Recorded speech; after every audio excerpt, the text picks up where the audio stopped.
Ladies and gentlemen, welcome to the Tradesman Experience. This is the podcast built by tradesmen for tradesmen. My name is Josh, and across the table is, of course, Mr. Nate Newton. I'm already tired of talking to you. Nate, how are you, sir? That was kind of a long fucking intro, a little therapy session there. So, It's all good. Yeah. Haven't had one in a minute. Yeah. Good. You know, we got our own share of problems within our organization and, you know, personal life and shit like that. So it's always good to, you know, just air stuff out. And Yeah. The reality is there's ebb and flow to everything. And business, personal life, health, finance, doesn't matter. Pick your poison. There's ebb and flow to everything. And when we create this false expectation that everything is supposed to be good all of the time, it really sets us up for great disappointment. Yep. And disappointment turns to frustration, and then frustration turns to stress. And then we emotionally react to these situations instead of observing them from a perspective of going, okay, what do I need to correct? Why is this happening? How can, evaluate it and move forward? And that's a million times easier to say than to do, right? Because when you're in the shit and you're surrounded by emotions and chaos, it's like, I don't know what the fuck to do. Stop. Just stop for a minute, you know? Yeah. Look ahead, look up, look around. The reality is you've got to have somebody that you can have those conversations with, business partner, mentor, friend, coach, mastermind group, life partner. You've got to be able to express those things. And when you were talking, you used the word venting, and there's a difference between venting and complaining. Right. But the other party needs to know that. Right. It's like, hey, I need to vent. It's like, okay, my job is just to listen. Right. If you're going to complain, my job is to help you problem solve. I need to know what role I need to play. Right. And that's good. That's a good thing having that. So what I like about it is it's easy. I don't like about the fact that it's easy to ostracize ourselves and feel isolated. What I like is the fact that when you have a small group of like-minded people, you can have those conversations. You can have those uncomfortable conversations about things, and you do air it out, and it's like, okay. Yeah. It kind of helps you realize what the fucking problem is too, you know? Like, and people are like, oh, everybody needs therapy. Well, I mean, your friends can be therapy if you go about it in the right direction, you know? Like, If you got good friends. Yeah. Friends that level up, again, it's not about having the same experiences, but it's about being on similar paths. Right. Right. That allows you to share perspectives a lot easier than someone that doesn't have the same drive, disciplines, motivations, ambitions that you do, and they're just sitting over here. You're not going to talk to them. I was in a coaching session this week, and it always excites me when I hit this part of the journey with my clients. And he said to me, I have found myself being frustrated having conversations with people that are meaningless. And I was like, oh, this is so good, because it's part of the maturity, right? It's part of the growth. And so we kind of talked about that a little bit. And I said, something I say and something a lot of people say is when you go on this growth journey, you outgrow people. I said, the reality of that is you outgrow that version of yourself. And that version of yourself is who's attached to those people. I said, yeah, they're part of that outgrowth plan. But the reality is you outgrowing that version of yourself. And that's exciting. And he could tell I was like pumped on the screen. Right. I'm like, this is awesome. This is good news. Yeah. And recognizing who, he was like, I know who I want to spend my time with and who I want to have conversations with and what I don't want to do. I'm like, that's powerful shit, man. Yeah, that's a lot to learn. Yeah. Well, I mean, it's pretty fresh for us too. We've both gone through a pretty transformative phase over the last year. So it's, having that clean slate sometimes is fucking eye-opening, Yeah, very, very eye-opening. So today I put on Instagram that fucking perverts. Yeah, we're promoting the Ask Me Anything episode.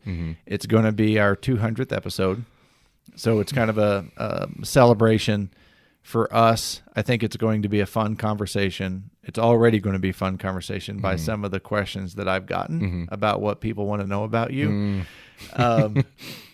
So it is going to be around the end of July. Excuse me. I looked at the calendar and just kind of mapped it out real quick. So our 200th episode is going to be an Ask Me Anything. Whatever you want to know about Nate, send those questions to me, and vice versa. And we're going to sit here like we do every week, and we're kind of going to do a Q&A back and forth, blind reaction, and answer these questions. Some of the questions I've already got they're very wide ranging. Some of them are intellectual. Some of them are comical. Yeah. Some of them are a little out in left field, but we're trying to open it up because I do want it to be entertaining. And one of the things that you and I discussed in the episode that we launched this idea is people have spent, a couple hundred hours with us. And I know that you and I do a pretty good job of staying on track with topic and not. Oh, you do. Well, you got to wrangle me in all the time. I have severe ADHD. Severe ADHD. No, I just want to be able to open up the platform and because I'm assuming there's curiosity. So again, that's coming up on our 200th episode. So if you've got questions, send them to us. We're going to add them to the stack, and we're going to sit in here and however long that conversation is. Right. I would like to. I'd like to have just some of our friends in here, like Matt and Becca. Fucking peanut gallery in the background. Yeah, just hanging out. Reason being is, 200 documented episodes. And you think back to January of 2020, where you and I were just in life, and our maturity as leaders, our maturity as men, or immaturity. I know I was missing some letters. Yeah. And we've documented this journey over this 3.5 years. That's why I think that's a big part of why I can't go back and listen to it. I mean, not other than the shit fucking audio that I didn't know what I was doing. But I mean, it's like it's looking at a version of yourself that I guess you kind of don't want to see again. When you start to grow and you start to advance, like you want to leave that shit behind you. So I think that's also a big reason as to why I don't go back and listen to the old shit. And maybe that's why I get so cringy about it too. Was that us? Yeah. I mean, that was that, but that was us. That was in real time. It was, and dude, we thought it was the greatest fucking thing ever. We were doing so good. We were doing it. You're doing. That's so the good. weird thing about this newer generation too. Like your whole life is documented. Between videos and pictures and all this shit is on all these platforms, and I guess you never really get to escape your past. Which is it's a fucked up place to be in. You should be able to escape your past, not escape the things that you've done, but you shouldn't have to. It shouldn't be so easy to go back and look at it. Tell that to every girl in OnlyFans. Right, yeah. Dude, I can't wait for there to be like some class action lawsuit that hits in the next like 20 years when all these girls are burned up and spit out and all they can't fucking, there's going to be some sort of fucking organization or march for the disenfranchised women that made hundreds of thousands of dollars and fucked it all off because they didn't know how to spend money. Yeah, and now they don't want anyone to see their butthole. Yeah, now they're blown out and fucking can't find a boyfriend, and the cats don't even want to be around them. Oh man. Yeah. But hey, they were famous for a minute. Yeah, good for fucking you. One of the posts that I shared, I can't remember if it was today or yesterday or what, but and I don't even remember the fucking guy's name. Anyway, he was talking about, a 19-year-old girl can shake her ass on Instagram and make more money than the guys paving the road that he drove on to get there. Yeah. It's like, I actually feel bad for these girls too, like they don't understand it. They don't understand. And it makes a lot of other people bitter about it, so nobody's going to have sympathy for them. Yeah. They're like, oh, you took the cheap way out. You went out, showed your fucking butthole, made all your money. And then when all that's gone, if you didn't do anything smart with your money when you had it, Yep. you're fucked. You know. Yep. Quality grade A B hole. Yeah. That's the sales pitch. Right. You know, and they make more. USDA approved. Yeah, they make more in a month than the pavers do all year. You in know. a year. Yeah. Yeah. And it's frustrating. And my buddy Steve is coaching me on building my social media presence right now. So if you see me in a white dress in front of a lamp shaking my dick back and forth like these chicks do, it's trendy right now. No, dude, it's amazing. Like I will give it up though. The creativity that comes out of finding ways to show your naughty bits, but not get the thing pulled. Like, have you seen the dude that does that? That makes, is it the big ginger guy? Yes, he gets in the dress in front of. Dude, the first time I saw that, I fucking died laughing. I was like, finally, somebody's making fun of this shit. Yeah. Fucking But I mean, hilarious. like some of these chicks are just on there. It's just a fishnet dress, and it's like you can see everything. Yeah. You want to know what I look like in a fishnet? Yeah, that's a shrimp net. Is that one of them there shrimping boats? Yeah, I was gonna say it looks like you just pulled a wet dog out of the lake. It's not gonna be good. But you know, my frustration and part of my hesitation, honestly, in trying to create any level of social media presence, okay, which has been to my own demise, by the way, is how do you cut through the distraction of the things that we're talking about? Right. With the constant changing algorithms of social media and what TikTok does and Instagram does, and it's like how do you cut through that with something like we're doing, where you know I'm trying to reach small business owners that want to elevate themselves and learn business, learn leadership, learn how to build a culture and a team. And how do you do that when all of this fucking tits and ass are flopping around out there? Yeah. Because I'm not that cute. And then if you got a pair of titties flopping in front of you, you know, the primitive male brain is going to look that way instead of me on a 30-second post of how to hire better. Right. Well, it's like, you know, it's like porn, motorcycle crash, somebody getting shot, your face, porn. And you're like, you're definitely at the bottom of that list. Yeah, absolutely. So that's been part of my hesitation for trying to create social media, because I'm like, what is the fucking point? Right. And then the flip side is you have, you know, masters like Mr. Beast. And yeah, but that's a full-time job for that guy, and he's obsessed with it. You know, like I listened to him on Rogan, and like that dude, he got down to the science of it though. He's obsessed with being viral. I don't think he cares about himself being viral.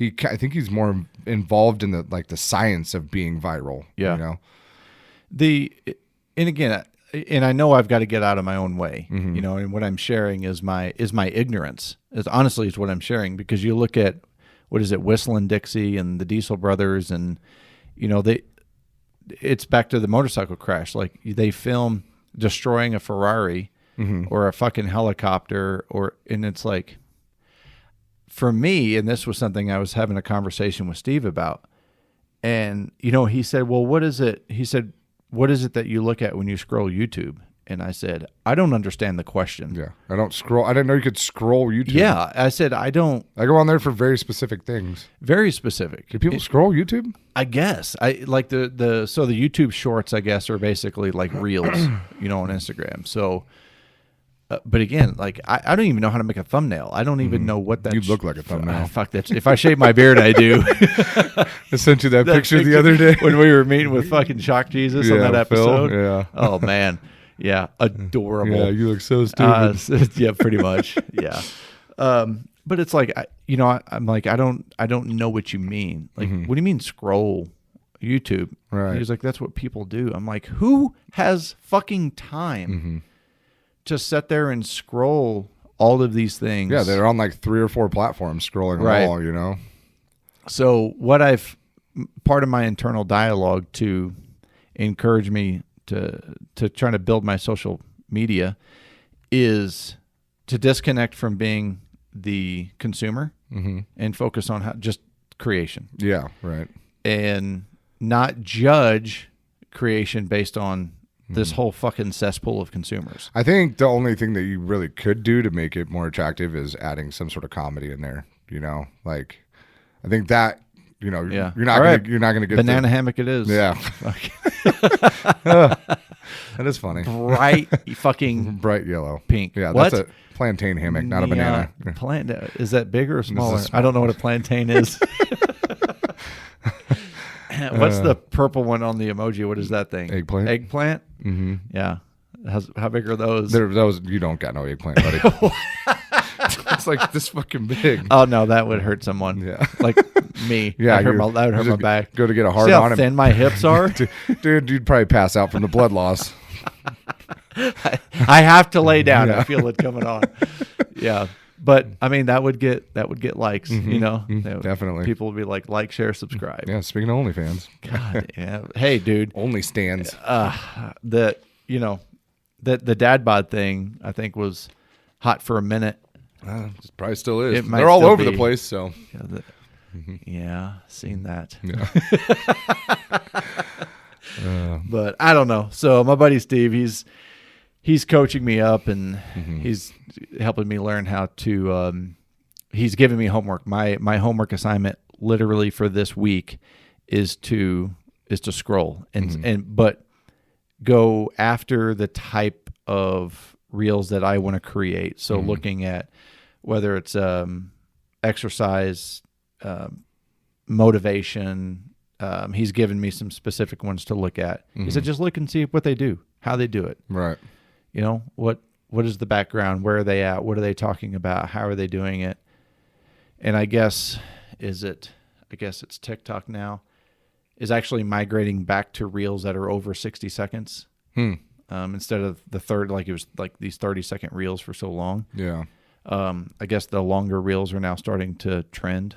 Huh. So, and he was like, "Oh, sometimes you got to you have to reprogram your algorithm." I'm like, I don't know. "Can You you could do just that. come here Yeah. and like spend whatever amount of time?" Like, God, this, and that was the thing that I discovered was by the time our conversation was over, I was frustrated because I'm thinking I have to dedicate all of this fucking time to learn how to do this stuff that I don't know how to do.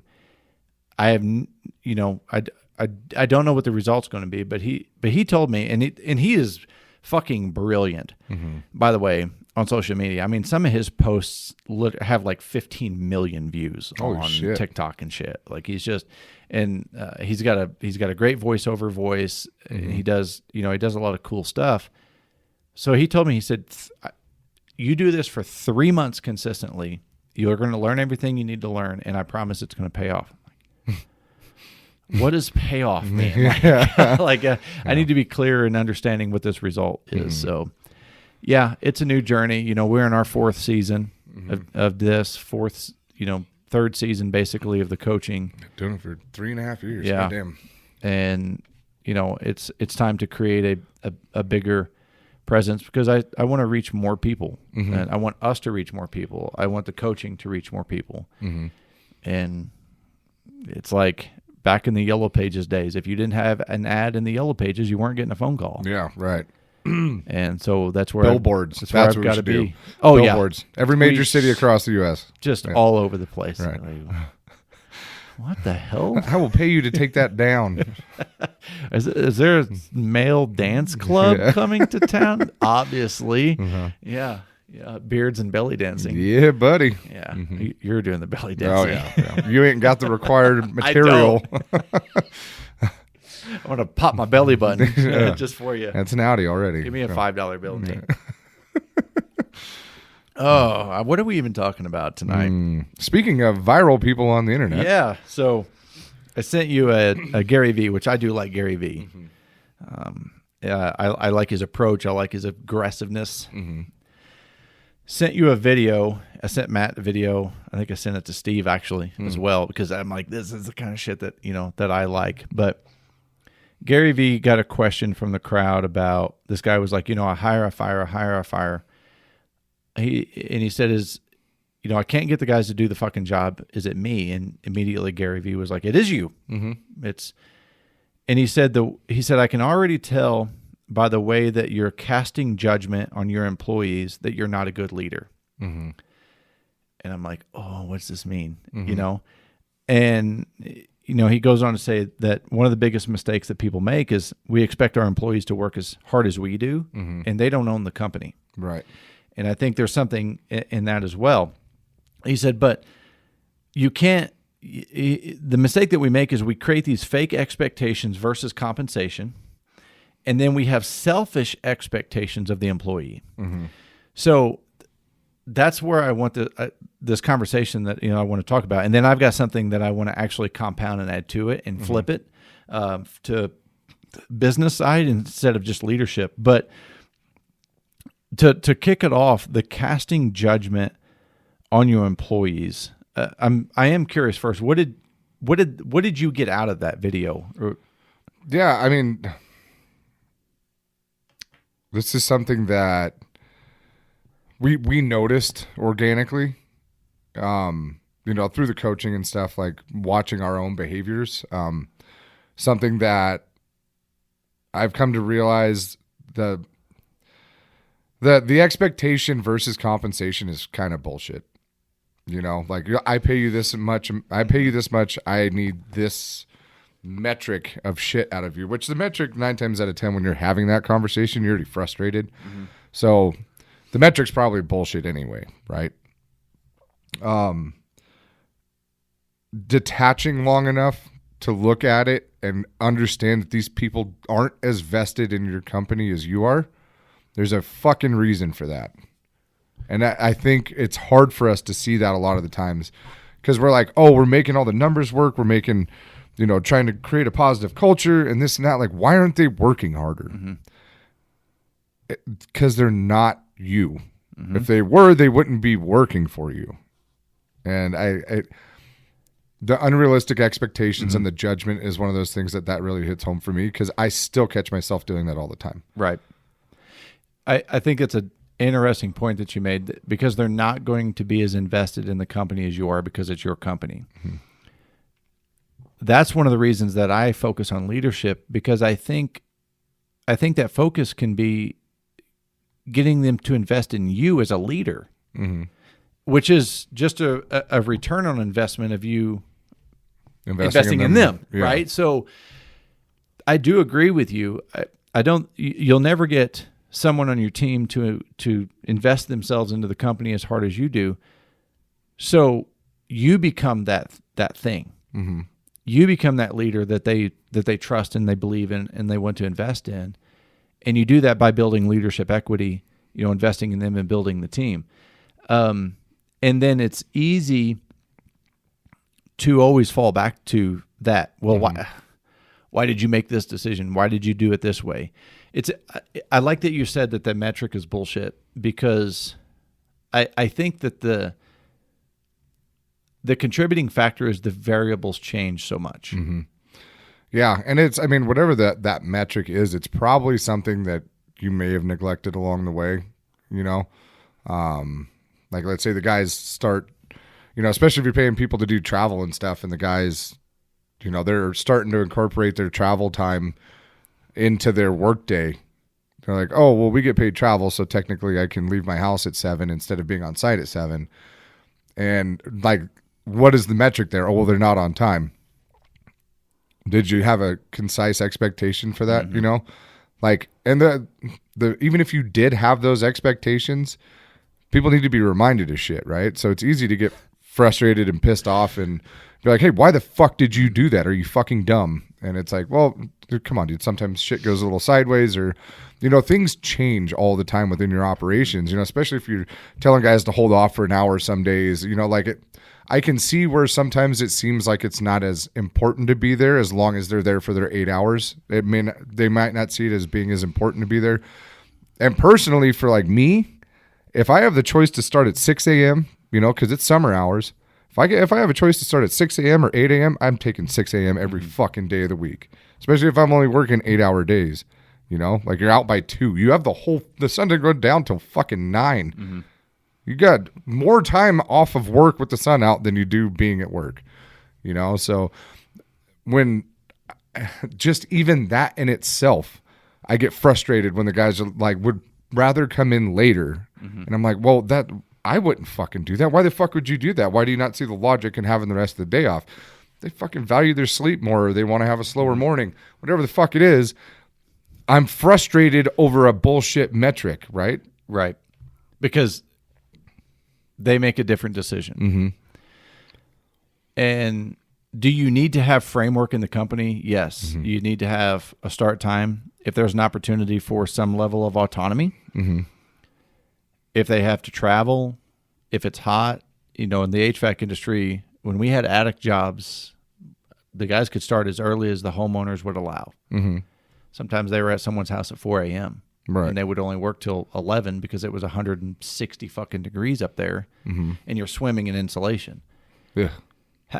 Having that level of autonomy is good, but that autonomy has to reflect some consistency and framework. Mm-hmm. And that consistency and framework is where you can build those stable expectations. Mm-hmm. And recognizing that when you generalize when you generalize behavior, and we were talking about this earlier, when you generalize behavior and scrutinize expectation, that's not a recipe for success. Mm-hmm. Because if you're giving them the flexibility to make decisions and then scrutinizing the result or the expectation based on the decision that they made, then you're setting them up for failure. Right. Right? Because when we immediately grant someone that autonomy or that freedom, that flexibility, what we're really doing is we're granting them the opportunity to perform just like we do. Mm-hmm. Because that's the expectation now we're imposing on them. Right. Well, if I give them the opportunity to start at 6, I mean, I would start at 6. So obviously they're going to start at 6. Right. And then you show up tomorrow and they leave the shop at 7 to get to the job site at 8. It's like, what the fuck are you doing? Right. It's like, I'm doing what you allowed me to do. Mm-hmm. Yeah, and that's, I mean, like you said, framework. And Yes. so it's like, and of course, this is based off of a current example, as most things are on this podcast. But so then the Monday morning meeting is going to be relaying that framework. Be like, hey, if you're in the field, work starts at 7. You're in the shop, work starts at 7. If you want to come in at 6, come in at 6, but not coming in later. Mm-hmm. But you need to be on site because where we live, it's kind of spread out. So a lot of our jobs are in Reno. That's an hour poke. So yeah, you got to leave your house by 6. So fucking what? It's that fucking trades, dude. Like, Yeah. we're going to make that's the fucking rule, and we're going to revisit that because they're on 410s, actually like 510s, sometimes 610s right now. But, we were starting at 6, but then winter hit, and it was like, dude, coming in at 6 in the winter, trying to get frozen beams peeled off of the fucking ground to shovel them inside. And then, it didn't make any sense to be in there. So we went to 7, and then it got, it gets willy-nilly sometimes. So you got to fucking straighten up the ship. And that's where we're at right now, I had my installers came to me one day and they said, hey, it was summertime and they wanted to consistently change their start time. They said, we want to start at 6. And I said, no. Mm-hmm. And they said, why not? I said, because you're barely ready at 7. Mm-hmm. You are not here dressed, locked and loaded to start work at 7. Mm-hmm. Why do you think you can start at 6? Right.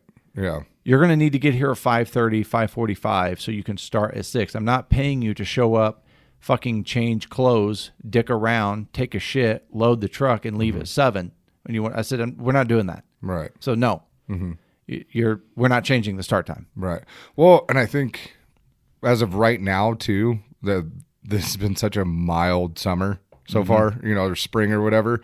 So we're not hitting 100-degree afternoons and shit. So like, I think that their tune would change, if it was like last summer, where come noon, it's fucking 95, 100 degrees. Well, it's June 21st and it was 32 degrees at my apartment this morning. Yeah, it was fucking, dude, there's going to be so much, I think there's going to be snow up on those hills until August. You think it'll stick around till August. You think it'll burn off? Yeah. Well, there's some pretty heavy snow up yeah, there. I mean, we had over 60-foot snowpack, so yeah. I don't know, maybe. Yeah, we'll see. Yeah, I've never seen snow on those hills, and like lingering snow. Mm-hmm. It has snowed up there in July before, though, like up on the mountain.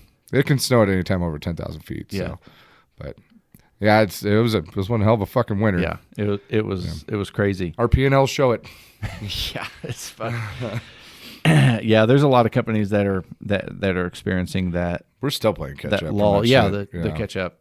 But one thing that Gary Vee said in that video was, leaders or managers will create a fake expectation versus compensation. Anybody listening to this podcast, I don't think does that. Mm-hmm. Right? I don't think they set a fake expectation and then compensate people that doesn't align with that expectation. Mm-hmm. Because that's chicken shit leadership. Yeah. They now if you have some type of corporate structure that doesn't allow you to compensate and you're trying to just drive your people for production, not performance, okay? Mm-hmm. Those aren't the same thing.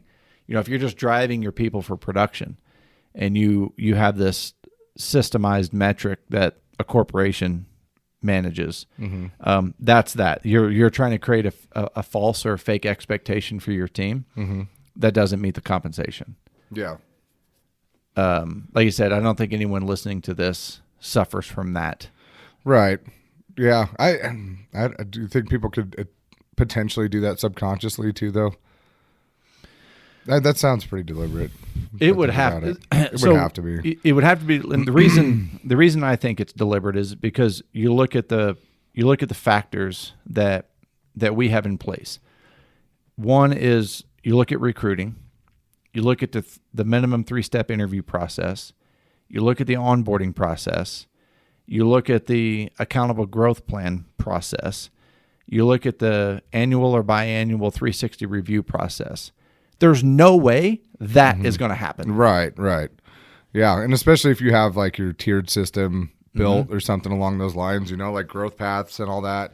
It's you can't get away with a fake expectation. Nope, not at all. But the interesting part on the other side of that was when he said we create selfish expectations of our employees. Now that I think we can do subconsciously. Yeah, and I think we all do it. Mm-hmm. And it's hard. It's hard to understand that that's what you're doing sometimes. It's because it's much easier. If you got people coming in and out all the time, it's much easier to just motherfuck an entire generation of people and go, well, nobody wants to work. Just not for you, man, because you're kind of selfish with what you expect out of us. And I mean, do you want to talk about a fast track to destroying a fucking culture? That's it right there. Mm-hmm. Especially once things start going good and then you start putting selfish expectations out there because you're like, okay, well, we finally got there. Now I can start taking from the business or taking from, you're exceeding the capacity of your employees at that point, mm-hmm. right? And then, of course, everybody wants more and more. And it's like, well, maybe they don't deserve this bonus or whatever that I've been giving them, are they really doing enough for it? And it's like, right.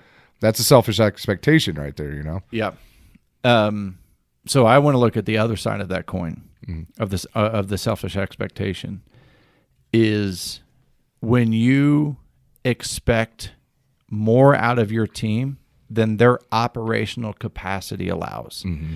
So when you see someone that you think can be an absolute rock star and you create high hopes for them, you create this high level of excellence and performance for them, and they don't share that same desire internally, that is a selfish expectation you're creating for that individual. Right. Because you want them to be great. You know that they can be great. They have the talent. But if they don't have that internal drive to achieve, that ambition, that expectation is selfish. Yeah. Well, and especially if you are somebody that is a business owner and you are a high performer, you just assume people are driven to do better, and you'd be surprised how many people aren't, good enough is good enough for some people. There is the factor that where people come into play and they're just, like you said, good enough is good enough to them. They show up, they clock in, they work, they clock out, and that's the recipe that they want. Another part of that is recognizing the term I used was operational capacity. Mm-hmm. When you expect more out of someone than they can actually give, if they had all of the resources, all of the skill, all of the knowledge, if you and I went through the exact same everything for 10 years and came out on the other end, we're going to be completely opposite and different of one another because our operational capacities are different. And so when you expect people to perform outside of that capacity, that is selfish. And it's also, I don't want to say it's not chicken shit leadership. It's leadership immaturity. Yeah. That's one of those things that you have to learn as a leader. And part of that discovery process of working with your team is discovering what their operational capacity is. And it may take you a few years to get there. Yeah. And once you discover it, you're going to find something that they keep bumping up against that they just can't overcome. That's okay. It's okay if you can work with that person and they can operate in a position that complements them. Right now, you've really found out where their strength zone is. They may always be a 6 or a 7. Again, selfish expectation is saying that, man, you really need to be an 8. You could be a 9. You could be a 9. Yeah. It's like they may not be able to be a 9. Right. Yeah. And I mean, all you're going to do is push somebody to a ledge, right? And that ledge drops quick. When you get people to that point, and I mean, it's demoralizing too. You keep pushing them, and they're, let's say they're even trying, and then they keep failing, and then they just don't want to fucking be there anymore. Now you're just an asshole, right? Yeah. Yeah. Now you took someone and you kind of ruined them. They were good in operations. Yes. Yeah. Yeah. So it's really easy to identify that.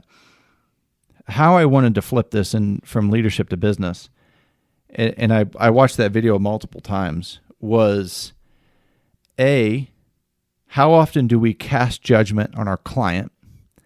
And B, how often do we cast selfish expectation on our client?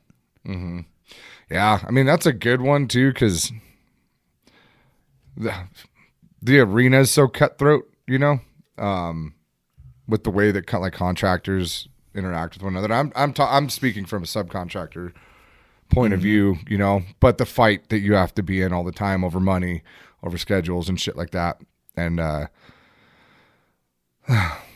it is difficult to operate without selfish expectations because you won't get dick if you don't, Yeah. And that's it's a lot. I feel like it's a whole different arena, as opposed to dealing with your team and your culture, dealing with, let's say, either general contractors or other subs.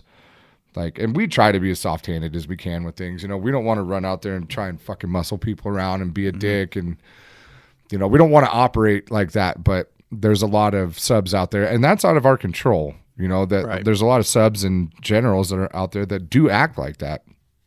And unfortunately, you do have to work with those people, especially when you're a sub and you have a contractor that you work a lot with. You like working with that contractor, but the subs are fucking kind of pieces of shit.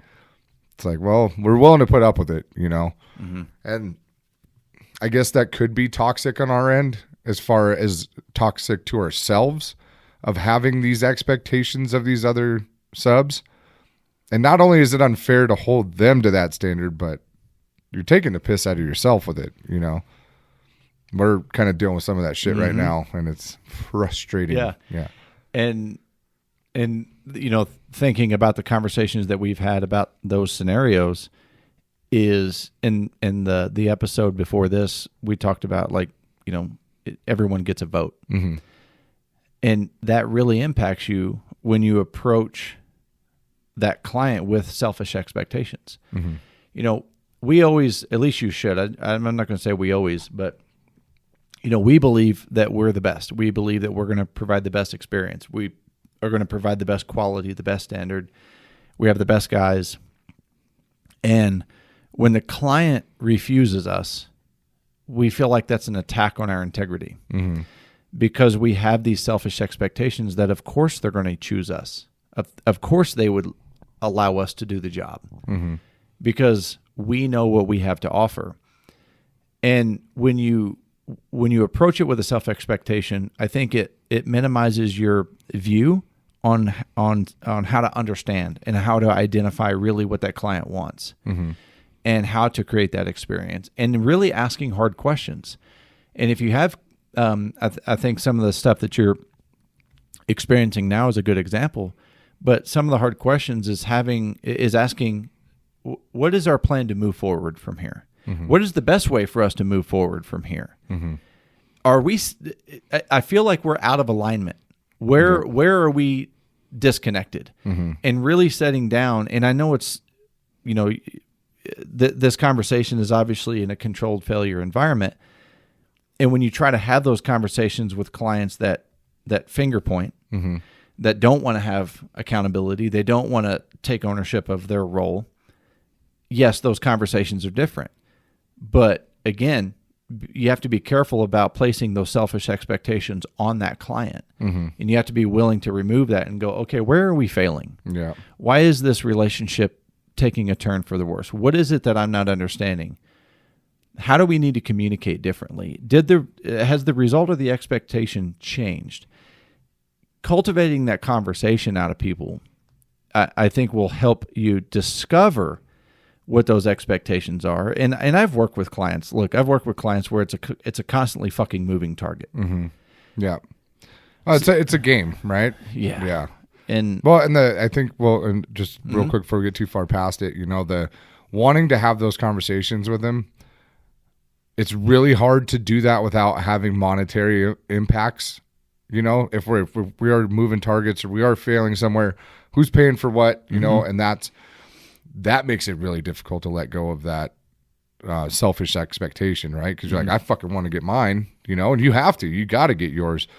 But I think that as contractors, we want to lead with that so that it doesn't get forgotten about. But what I've come to realize is that having the conversations on how to move forward and then going back and talking about the money, it's like, okay, well, we both agreed on a solution on how to mm-hmm. move forward.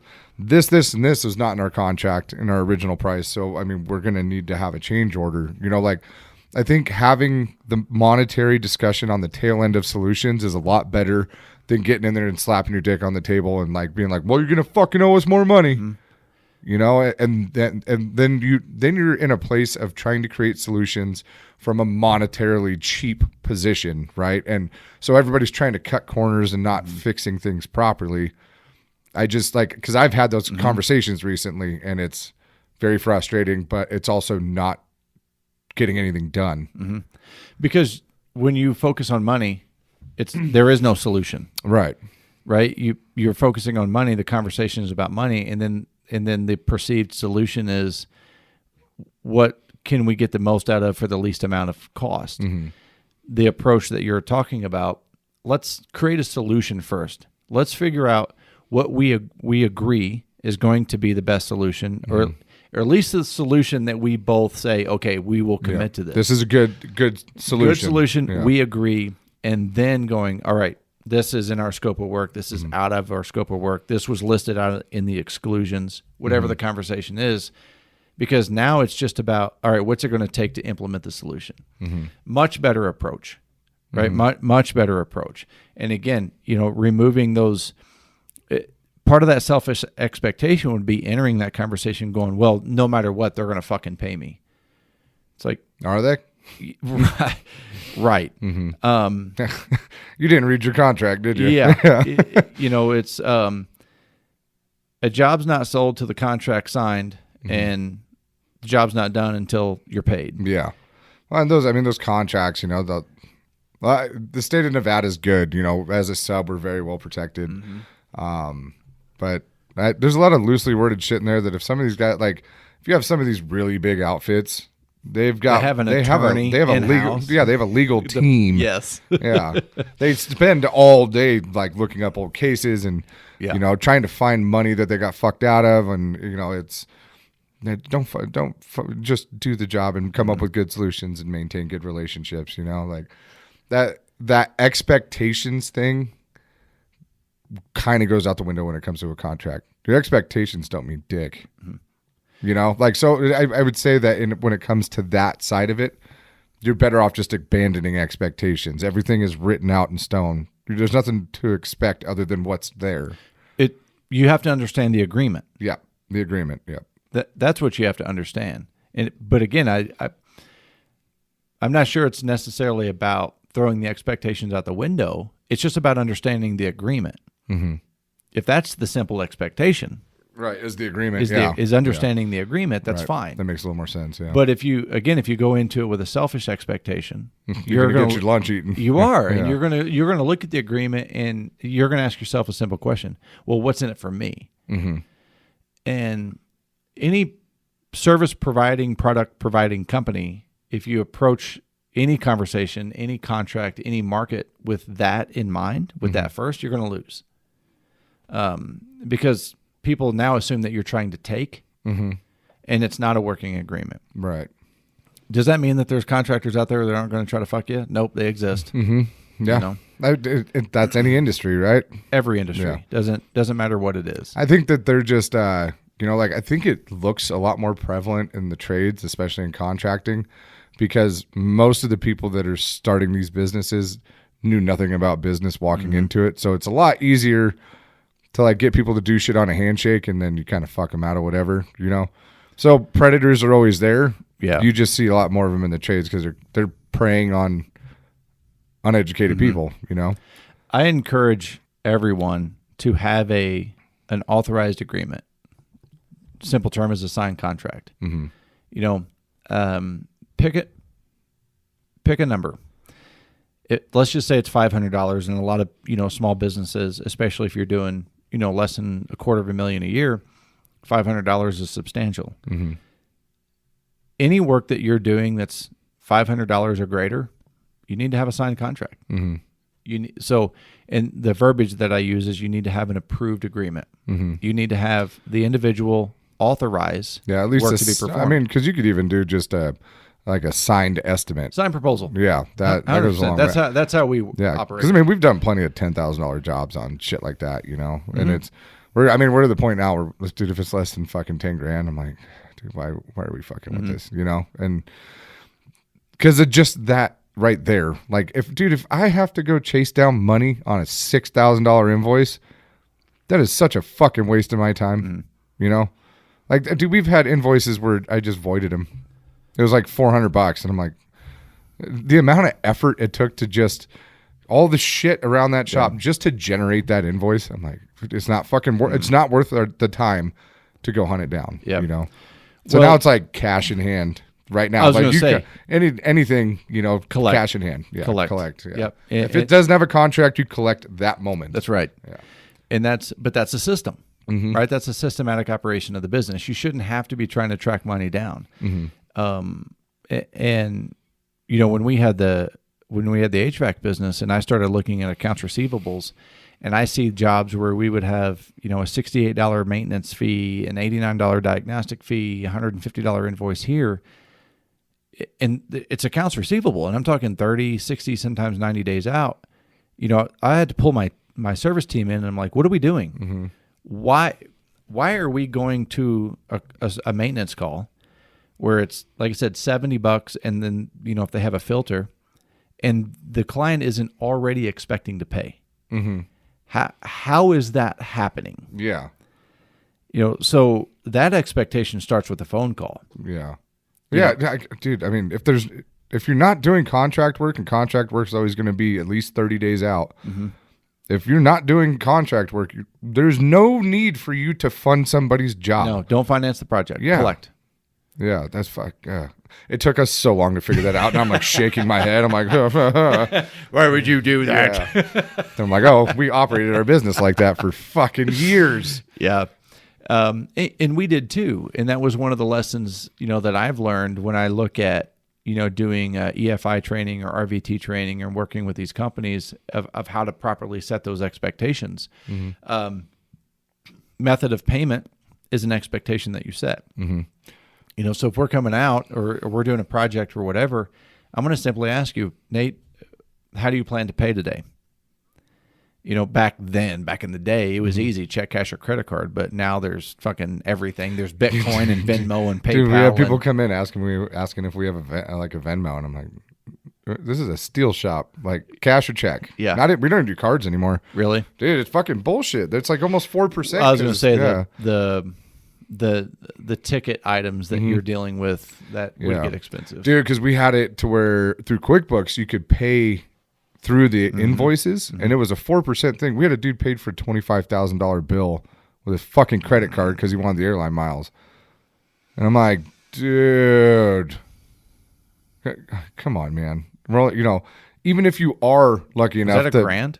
The what? Was that a grand in fees? Yeah, So that would have been 25,000, 400. Yeah, Or is it 400? No, it would have been, well, it'd be 100 or 1,000, and my brain's not working right now. So 4%. yeah, that's probably a grand. Yeah. So Still, Yep. dude, that's a big chunk of change, And so noticing that, and we were just like, shut it down. It's not worth it for us to run cards. And dude, never had anybody not be able to pay, right. because when they drop their shit off and we do our little intake form, we're like, hey, just, it's cash or check only. Dude, and most of that little repair shit's a couple $100. Like, Yeah. they got mattress money laying around or something. But we had one dude that came in. He's like, oh, I forgot about that part. Yeah, let's just load this thing up and then I'll go grab some cash and come right back. And I'm like, no. Go get your cash, come right back, and we'll load it up. Yeah. Yeah. Because if you don't come back, Matt and I are going to go beat the shit out of you, and now we're in jail. Yeah. So For we're not going to let it go. $250. Yeah, So yeah. no, I will go to jail for that. Yeah, go get your shit. But no, anyway, when I shared that video and then I watched it and I started looking at it from a business perspective and how we treat our clients. And I'm equally guilty of it. Even doing this sometimes, I set those selfish expectations that, oh yeah, they're going to commit. Yeah, of course, yeah, they're going to do 1, 2, 3, 4 hours a month, whatever the case is, and then they don't, and I'm like, what happened? What the fuck? Yeah, You have no idea what the story is or anything like that. No, I don't. Yeah. But it just reminds me to be realistic, about things. Yeah. Well, and you got to realize, because you're a good communicator, you got to realize that most people aren't on your level of communication. Like for you, when you say you're going to do something and you commit to it, that's final, right? Like you're going to fucking do it. And unless there's an issue, and then you'd be like, you'd call and be like, hey, Dad, sorry, we're not going to be able to do this, but for one, most people don't fucking owe you anything. Right. Right. And I think that's where we get caught up, dude, especially for us with estimating. Some of these projects, I put a week into it, with the plan set, making sure we got all the parts and pieces and everything's where it needs to be. And then just, dude, it was a $1.8 million project for us. I've been in talks with the guy, got it sent in, went through all the fucking, the whole rigmarole, all the process. He's like, yeah, dude, you guys are in there, and then just ghosted us. Like we were he had told us multiple times we had it. So we're starting to look at, staffing up to take on it was a big tilt up, which is pretty simple, but it just takes a lot of manpower. And so we're geared up for this thing, like we're starting to look, starting to make phone calls and stuff because they say it's coming. And then, we went through the final spreadsheet of bid qualification, got everything done, sent it in, and then dude wouldn't call us back. Like not only did he not call us, but refused to take our calls. And it was from a pretty big outfit. And I'm just like, I'm trying to call people above him and be like, hey dude, this is fucked up. Is this how you guys operate? Because if that's the way you operate, we're probably not really going to be interested in working with you. You know, you don't have the decency to tell us that. Oh, and I think a little bit it's probably, they might have bid shopped it a little bit. Like might have told somebody what our number was and be like, oh, here's all the stuff. And then they let them come in at fucking 200 grand under us or 100 grand under us or something, which, some big ass outfit can take that kind of cut and still make money on it, so yeah, but yeah, it's not there's no perfect recipe. No, yeah, and it's a fucking wild market being in construction. It's you got I feel like in the tech industry people are kind of similar. They all kind of operate on the same wavelength. They're all like, you look at what Elon Musk did with Twitter, where he got rid of 80% of the people in there, but they were all like-minded. They all fucking, jive together. But you start getting into business practices in these trades and the way people operate, like we're all very different. And your expectations are going to mean a lot. And especially if you can't communicate them, that's going to fuck you up, you know. But your expectations are probably not going to get met a lot along the way, you know. And being prepared for that is pretty huge. From a leadership standpoint, one thing that you have to do to work to create and meet those expectations is you have to meet people on their level. Mm-hmm. It's common for even high-performing leaders, and definitely common for managers, to stand on top of the hill and yell down at their team to hurry the fuck up. Like, come on. Like, we got shit to do. Like, get up here. A good leader is going to walk down, meet them on their level, and then elevate them, right? Because you have to have that connection. You have to understand that you have to make sure that they understand the expectation. Mm-hmm. And not that the expectation is for you just to stand up there and look down and motherfuck people. Yeah, motherfuck people and pull them in a way that doesn't really, exemplify good leadership. Mm-hmm. So well, and on the business side of it, I wish more people understood this, but they don't. But he who has the money holds the power. You need to base your expectations off of that, and realize that you are going to have to put in some extra work to make sure you get paid, and you're going to have to fucking chase checks down. And, you know, like we had a fucking $100,000 invoice that was just out in limbo for months, you know, and we got vendors, we're racking up fucking interest rates or interest charges on, you know, vendors that were out. And you can talk to any of our vendors. Like we pay, you know, like we pay every month. That's our thing. And then when we end up like 2 or 3 months behind, it's like, fuck, dude, like, you know, we feel bad about that. Yeah. You know, we want to make sure our vendors are paid. You know, even though our vendors like our steel guys, they're fucking huge. They have plenty of money, but we don't want to be that guy, you know. And I hate that business tactic where it's like, oh, just fucking wait as long as you can to not pay your vendors so that way you can keep your money and whatever, dude. Just I find more value in the relationship with the vendor than I do that 0.6% interest that I'm going to gain with that money somewhere. Well, and when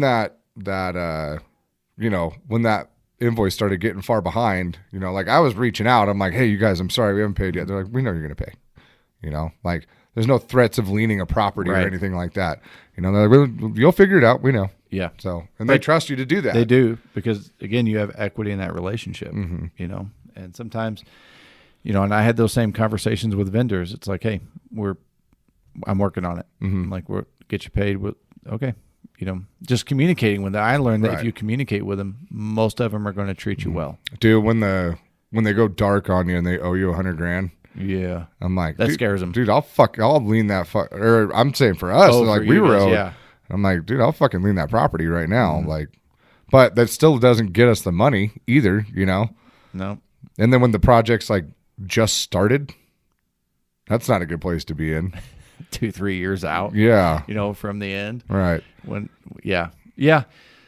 So, yeah, I don't know. There's a lot. That's a lot of things in business that you don't learn until you've experienced it. You know, but anyway, switching gears. We talked about it on the previous one. I'm going to talk about it again. Battleborn Welding is hiring. That we are, and we are looking for the leadership position is going to be our big one. And you know, we'd really like to talk to some people. You know, even if it means relocation. I mean, we're going to be here for a while, and if we can find some, you know, good talent and somebody that wants to be able to advance themselves, and you know, we'll give you all the support and all the opportunity in the world. You know, it'll be theirs for you taking. But yeah, we are, and we're looking for some experienced welders too. You know, especially some iron workers. We'd like to get some experienced iron workers in and start slinging steel. You know, we got. Yeah, we got like 5 or 6 that are about to hit all at once. So we got some big projects, and you know, a lot of stairwells, a lot of big steel, a lot of ornamental.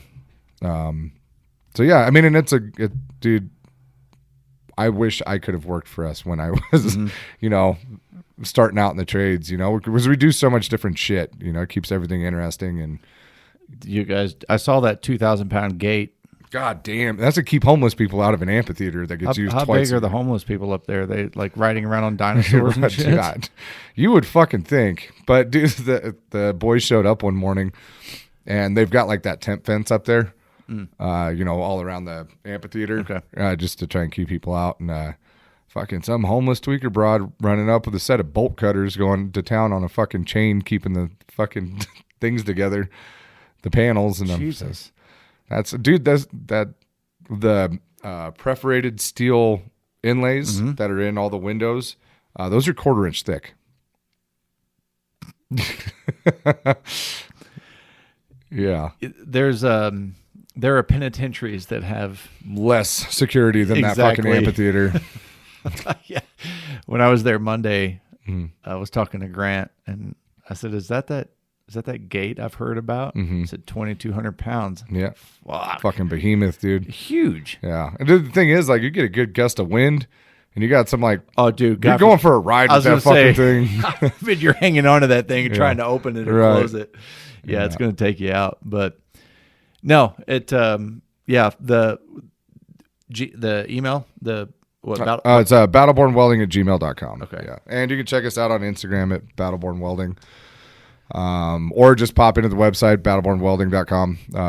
And then it's got contact info in there Okay. for us too. So, cool. yeah.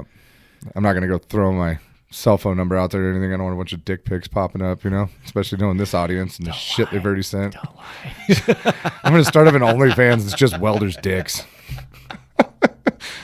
You can always tell by the dirty thumbprint. Right. Yeah. Dirt under the nails. Oh, Jesus. All right. Well, other than that, you can find Nate on Instagram at NateNewton87. I am on Instagram at The Tradesman Experience. Email is thetradesmanexperience@gmail.com. Website's thetradesmanexperience.com. And the YouTube channel is The Tradesman Experience. Thank you so much for spending this time with us. Get out there, get shit done. Be proud to be a tradesman. See ya.